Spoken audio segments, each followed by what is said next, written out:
Again, we have a problem in which few angles are given and we have to find this x angle. As you can see, AB और CD parallel है. ये भी एक construction से ही लग रहा है कि EG parallel, EG is also parallel, and this is 120 degree, this is 100 degree, so we have to find x degree. इसमें क्या है कि एक तो इसको एक्सटेंड करके इस एंगल और इस एंगल की मदद से हम एक वैल्यू निकालेंगे. दूसरा, इसकी और इसकी मदद से हम कंसेक्यूटिव एंगल दोनों की मदद से वैल्यू निकालेंगे. और तीसरा एक ये भी है कि इसको आगे जब बढ़ाएंगे तो इट्स ए स्ट्रेट लाइन, क्योंकि यहाँ हमको ये और ये आगे बढ़ाएंगे तो देखेंगे आप कि तीन एंगल की मदद से ही x का वैल्यू निकलेगा. तो ऐसी स्थिति में x का वैल्यू निकालने के लिए हमको स्ट्रेट लाइन या स्ट्रेट एंगल का जो कंसेप्ट है उसका भी इस्तेमाल करना होगा. So let us solve the problem. पहले थोड़ा सा प्रॉब्लम जब भी आप देखें तो उसको सोच लें कि क्या क्या दिया हुआ है, हम कर क्या क्या सकते हैं. 2 बार 3 बार चेक करेंगे तो यही प्रैक्टिस आपको. सो इसको हम आगे बढ़ाते हैं,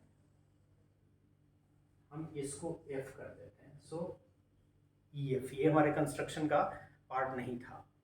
अब क्या हो गया कि ये यहाँ से यहाँ तक ये स्ट्रेट एंगल हो गया, इसकी भी हम मदद करेंगे. लेकिन अभी हम क्या करेंगे कि एंगल, दिस एंगल, और चूंकि EF हमने पैरेलल AB के है आगे बढ़ाया है, और ये एंगल और ये एंगल यहाँ जो बन रहा है ये तिर्यक रेखा है और BE. So this angle plus this angle is equal to 180 degree by the law of consecutive interior angle.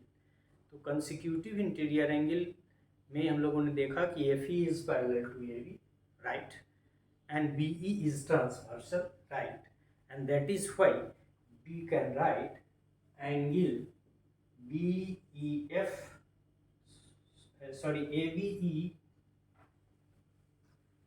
ABE angle ABE plus this angle that is BEF. You can BEF, yes, BEF is equal to 180. अब हम क्या कर सकते हैं, इसको सबको value रख दें तो एंगल BEF का मान कितना निकल जाएगा. जैसे ABE कितना है 120 degree plus angle BEF is equal to 180 degree, and that is why angle BEF is equal to 180 degree. तो एक तो ये BE ये वाला निकल गया, ये वाला कितना निकल गया 180 degree, sorry 180 degree minus 120 degree is equal to 60 degree. So BEF is equal to 60 degree. एक हमारा ये काम हो गया. दूसरा, अब हम दूसरे ट्रांसवर्सल में करेंगे तो इस ट्रांसवर्सल में भी आपका एंगल DCE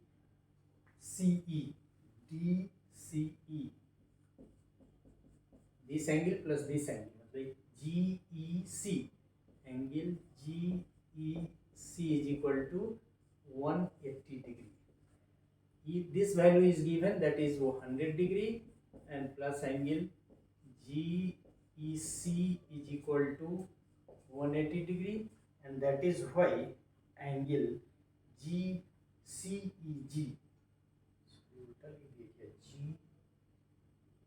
GEC, ठीक है.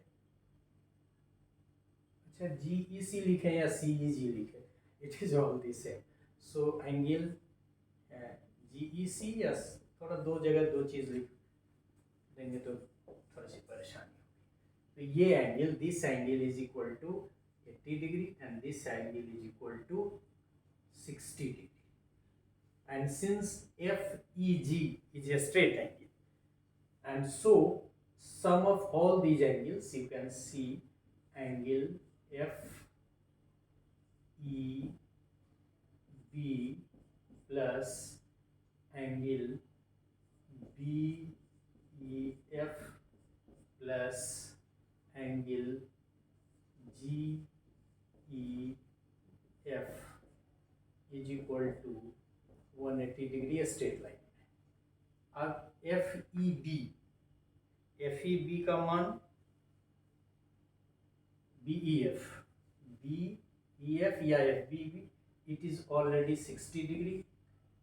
BEF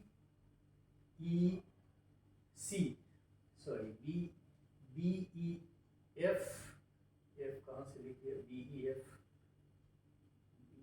BEF तो यही हो गया, ये 2 बार हो गया है, इसको होगा BEC। तो BEC हमको निकालना है, that is x degree, and then GEF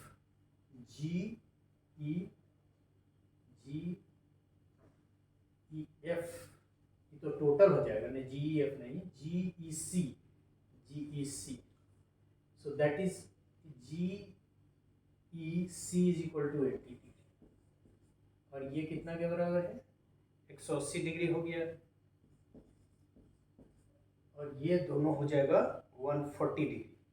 so 140 degree plus x degree is equal to 180 degree, और so x degree is equal to 180 minus 140 is equal to 40 degree. So the value of this angle is equal to 40 degree.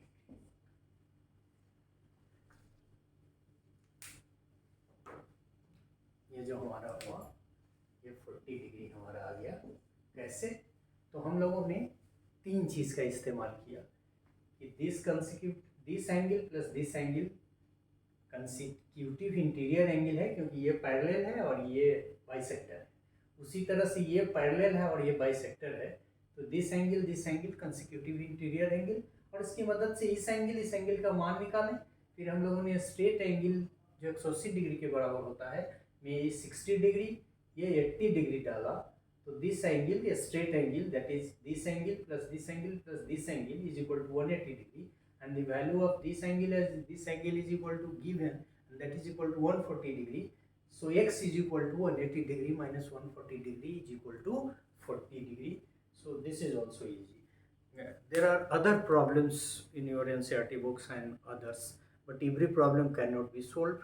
What you have to do, you have to apply. जैसा कि हमने शुरू में आपको कहा कि geometry में बहुत सारी चीज़ों को, चाहे वो आपने थ्योरम प्रूफ किया है या कॉर्डलरी है या फिर कोई थ्योरम का पार्ट है, और जितने भी फार्मूला है सबको याद रखना पड़ेगा। इसमें हमने कंसेक्यूटिव एंगल का इस्तेमाल किया, स्ट्रेट एंगल का इस्तेमाल किया, और देखा कि क्या रिलेशनशिप होता है। तो इस तरह से आप इस तरह का प्रॉब्लम जब भी आए तो पहले आप देख लें, और अमूमन इस तरह का जो भी प्रॉब्लम होगा उसमें कंसेक्यूटिव, जिसमें ट्रांसवर्सल होगा और जिसमें इस तरह की आकृति दी होगी, तो कंसेक्यूटिव इंटीरियर एंगल से इक्वल टू 180 डिग्री की मदद से ही हम ज़्यादा इस्तेमाल करेंगे। So this is also a problem that we have done. Thank you.